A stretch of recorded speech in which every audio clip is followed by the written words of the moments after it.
Chapter 17. Chapter on the previous lives of Jalavahana's fish disciples.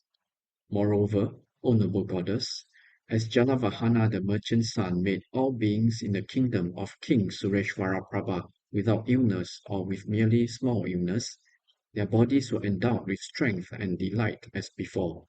All beings in the kingdom of King Sureshwaraprabha rejoiced, played, enjoyed themselves, gave gifts, and engaged in virtuous deeds. They honored and celebrated Jalavahana the merchant's son with these words: May Jalavahana the merchant's son be victorious. May he be victorious. The king of medicine, he healed all beings of disease. Surely he must be a bodhisattva. He has mastered the entire Eightfold Treatise on medical science. O noble goddess, Jalavahana the merchant's son had a wife called Jalambugarbha. O noble goddess, Jalambugarbha his wife had two sons. One was called Jalambara, the other was called Jalagarbha. Then, O noble goddess, Jalavahana the merchant's son, together with his two sons, visited villages, cities, towns, valleys, regions, and royal palaces. On another occasion, O noble goddess, Jalavahana the merchant's son went to a forest wilderness. There in the forest wilderness, he saw flesh-eating dogs, wolves, jackals, flocks of crows, and other birds, all heading in the direction of Atavisambhava, the forest pool. And Jalavahana wondered, why are these flesh-eating dogs, wolves, jackals, flocks of crows, and other birds heading in that direction? He thought, I should go in the direction where the dogs, wolves, jackals, crows, and other birds are running. O noble goddess, then Jalavahana the merchant's son gradually headed for Atavisambhava, the forest pool. In that great pool there lived 10,000 fish.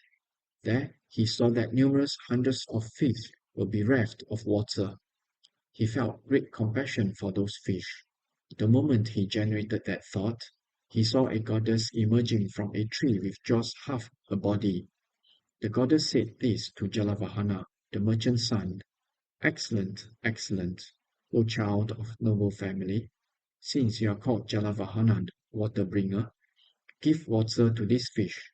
You are called Jalavahana on two counts, bringing water and giving water. Therefore, live up to your name. Jalavahana asked, O goddess, how many fish are there? The goddess said, there are a full 10,000. Then, O noble goddess, Jalavahana the merchant's son was overcome with great compassion. At that time, O noble goddess, in Atavisambhava, the forest pool, there was only a little water left. Without water, the 10,000 fish were dying and thrashing frantically about. Then, O noble goddess, Jalavahana the merchant's son ran in the four directions. In whichever direction Jalavahana the merchant's son ran, in that direction those 10,000 fish wretchedly looked. O noble goddess, although he ran in the four directions in search of water, Jalavahana the merchant's son did not find water there. He looked in the four directions and saw many tall trees not far away. He climbed those trees and cut their branches. Taking the branches to the pool, he built cooling shade for those 10,000 fish. After this, O noble goddess, Jalavahana the merchant's son went searching for water to channel into the pool. He ran in the four directions, thinking, from where could water come? But he could not find any water. Very quickly he followed the stream. Then, O noble goddess, he came to a great river called Jalagama, from which water in the pool of that forest wilderness came. He saw that the river had been made to flow into a chasm by an evil man wishing to starve those 10,000 fish of water and eat them later. He thought, since this river cannot be diverted even by 1,000 men, how much less could I alone make it flow back? With this thought, he returned to the pool. Then, O noble goddess, Jalavahana the merchant's son went quickly to where King Sureshwaraprabha was. Paying homage with his head at the feet of King Sureshwaraprabha, he sat down on one side and gave this account. In your majesty's kingdom, I have relieved the diseases of beings in every village, city, and town. In one place there is a pool called Atavisambhava. In that pool, 10,000 fish are without water and are scorched by the sun. Just as I have given to humans, so I seek by all means to give life to beings with animal rebirths. I request your majesty to give me 20 elephants. Then King Sureshwara Prabha gave this order to his ministers. Give 20 elephants to this king of doctors. And the ministers said, Go to the elephant house, take 20 elephants, help and bring happiness to beings. Then, O noble goddess, Jalavahana, the merchant's son, along with his two sons, Jalambara and Jalagarbha, taking 20 elephants and 100 ox leather bags, returned to where the great river Jalagama flows. They filled the bags with water, put them on the elephants' backs, and sped away to the forest wilderness where the pool Atavisambhava was. They took the bags from the back of the elephants and filled the pool with water. They walked about in the four directions. Wherever Jalavahana the merchant's son went, those 10,000 fish followed after him. Then, O noble goddess, Jalavahana the merchant's son had this thought, Why are these 10,000 fish following after me? Then it occurred to him, no doubt these 10,000 fish are tortured by the fire of hunger and are seeking food from me. I should give them food. Then, O noble goddess, Jalavahana the merchant's son said this to his son, Jalambara, O son, ride the fastest of all the elephants and go quickly to my home. Bring this message to your grandfather the merchant and say, Grandfather, Jalavahana says, whatever food may be ready in this house for parents, brothers, sisters, male and female servants or workers, make it into one packet, put it on Jalambara's elephant, and send him quickly to Jalavahana. Then the boy Jalambara rode the elephant and went, running fast, to his father's house. There he relayed the message to his grandfather in detail. Then the boy Jalambara put the food on the elephant's back and returned to the pool at Tavisambhava. Delighted to see his son, Jalavahana received the food.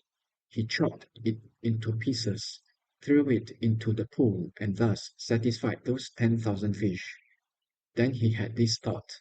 At another time from a bhikshu in forest solitude reciting Mahayana texts, I heard that anyone who hears the name of the Tathagata Ratnashikin at the time of death will be reborn in the higher states. I should teach the profound teaching of dependent origination and pronounce the name of Buddha Ratnashikin, the Tathagata, the Arhat, the fully enlightened one. However, at that time, the views of beings in Jambuvipa were divided into two. Some liked and believed in the Mahayana, while others despised it. Then Jalavahana the merchant's son, at that time, stood knee-deep in the pool. He purposefully and solemnly cried, I prostrate to Buddha Ratnashikin, the Tathagata, the Arhat, the fully enlightened one. When the Tathagata Ratnashikin was training in Bodhisattva deeds, he made this prayer. At the time of death, whoever in the 10 directions hears my name, may they transmigrate from their world and be reborn in the heaven of the 33. There, may they be equal among gods. Then Jalavahana the merchant's son expounded the Dharma in this way to those beings in the animal state. As this exists, this arises. Because this is produced, this is produced. Thus, due to ignorance, karmic formation arises. Due to karmic formation, consciousness arises. Due to consciousness, name and form arise. Due to name and form, the 6 sense sources arise. Due to the 6 sense sources, contact arises. Due to contact, feelings arise. Due to feelings, craving arises. Due to craving, grasping arises. Due to grasping, existence arises. From existence arise aging and death, sorrow, lamentation, suffering, unease of mind, conflict and strife. In this way, this great aggregate of suffering comes into being. Furthermore, it is this way. With the cessation of ignorance, karmic formation ceases, and likewise, through to the cessation of this great aggregate of suffering. Having given this Dharma teaching to those beings in the animal state, O noble goddess, at that moment, Jalavahana the merchant's son returned home with his sons Jalambara and Jalagarbha. Then, at another time, after feasting and drinking at the great festival, Jalavahana the merchant's son lay intoxicated on his bed. At that moment, a great omen occurred. As night came to an end, those 10,000 fish died and were reborn equal among the gods of the 33. The moment they were born, they had this thought: by reason of what virtuous act have we been born among the gods of the 33? The answer arose in their minds. In Jambudvipa, we were 10,000 fish. While we were in that animal state, Jalavahana the merchant's son satisfied us with water and food. We were also given a Dharma teaching on the profound principle of dependent origination. He pronounced to us the name of Ratnashikin, the Tathagata, the Arhat, the fully enlightened one. By reason of this cause and condition, we were born among the gods. We should go to where Jalavahana the merchant's son is and make offerings to him. Then those 10,000 sons of gods disappeared from among the gods of the 33 and went to the house of Jalavahana, the merchant's son. At that time, while Jalavahana, the merchant's son, lay sleeping in his bed, those sons of gods placed 10,000 pearl necklaces at his head. They placed 10,000 pearl necklaces at the soles of his feet. They placed 10,000 pearl necklaces on his right. They placed 10,000 pearl necklaces on his left. They rained down a great shower of divine Mandarava flowers and Maha Mandarava flowers. They played divine cymbals, and the sound of these cymbals woke up the people of Jambudvipa.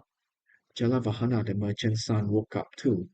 Then those 10,000 sons of gods rose into the sky.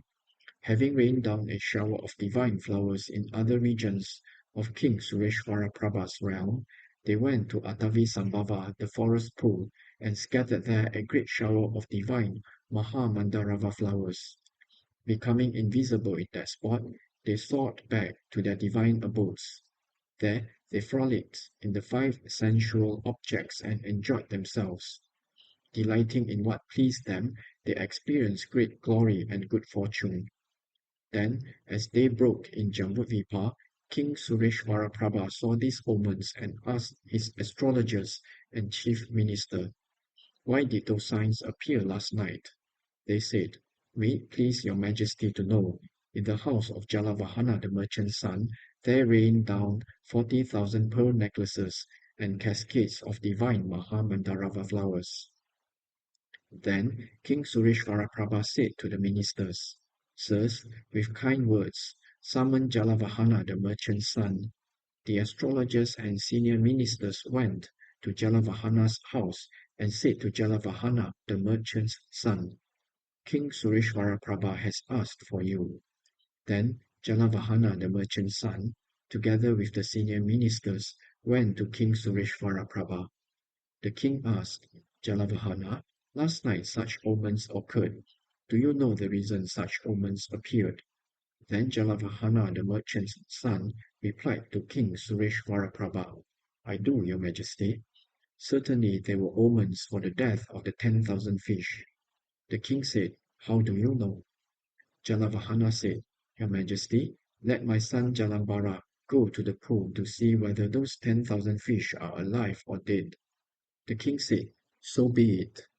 Then Jalavahana the merchant's son said to Jalambara, "Son, go, check whether the 10,000 fish in the pool Atavisambhava are dead or not dead." Then the boy Jalambara went quickly to the pool Atavisambhava and saw that those 10,000 fish had died. He saw that there had been a great shower of divine Mahamandarava flowers as well. He returned and said to his father, "They are dead." As soon as he heard these words from his son Jalambara, Jalavahana the merchant's son approached King Sureshwara Prabha and gave this message in detail. "Your Majesty, I beg you to know, the 10,000 fish died and were reborn among the gods of the 33. It was through their power and my power too that there were such auspicious omens last night. At my home too, they rained down 40,000 pearl necklaces and divine Maha Mandarava flowers. Upon hearing this news, the king was delighted and full of joy. Then the Tathagata said this to the noble goddess Bodhisattva Samuchaya.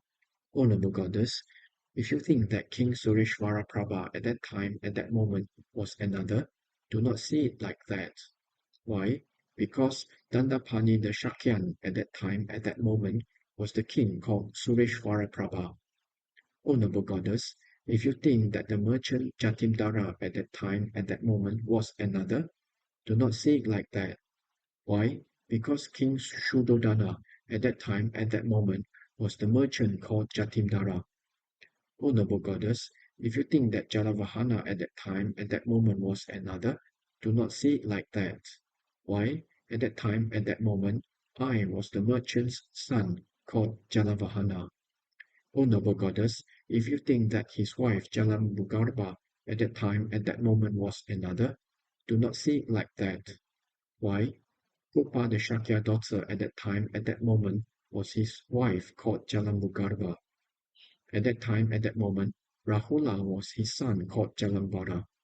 The noble Ananda was his son called Jalagarbha.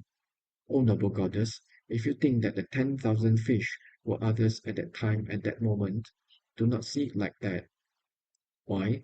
At that time, at that moment, the 10,000 sons of gods, such as Javala Nantara Tejo Raja, were the 10,000 fish who I satisfied with water and excellent food, and to whom I gave the profound Dharma teaching on the principle of dependent origination, and pronounced the name of Radhashikin, the Tathagata, the Arhat, the fully enlightened one. By reason of that virtuous cause, they have come here and received the prophecy of supreme and perfect enlightenment. Furthermore, because they have listened to this Dharma teaching with intense joy, aspiration, supreme joy and reverence, they have all received prophecies and names. O noble goddess, if you think that the forest goddess at that time, at that moment was another, do not see it like that. Why? O noble goddess, at that time, at that moment, you were that forest goddess. On these counts, O noble goddess, let it be known that while revolving in cyclic existence, I have fully ripened many beings towards full awakening, and all received the prophecy to supreme and perfect enlightenment. This concludes the 17th chapter, the chapter on the previous lives of Jalavahana's fish disciples, from the King of Glorious Sutras, the Sublime Golden Light.